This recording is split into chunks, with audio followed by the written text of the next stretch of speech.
This is how I ended many nights at Voyageurs National Park.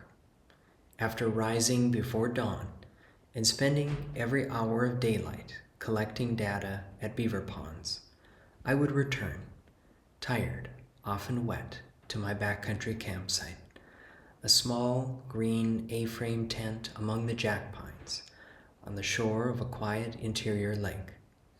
I'd build a small fire, and as the pitchy wood crackled, I'd listen. Across the water, loons called. A beaver's tail slapped the surface.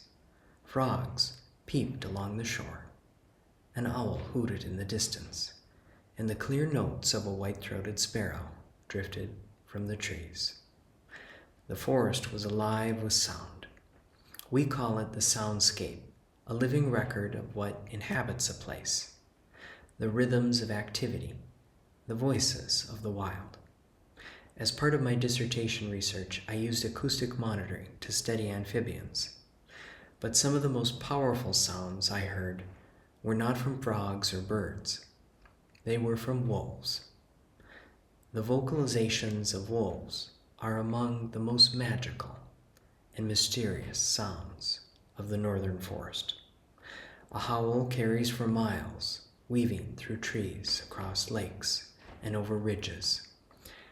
These calls mean many things. They can rally a pack, mark territory, or simply keep family members in touch. Scientists can learn about pack size, movement, and behavior by listening carefully, not only with the ear, but with tools like spectrograms that let us see sound itself. But the wolf is more than biology. It is a symbol of wilderness. To sit by a fire alone in the backcountry and hear wolves calling across the night is to be reminded of our place in something much larger, older, and enduring. These are the voices I heard many nights in the park.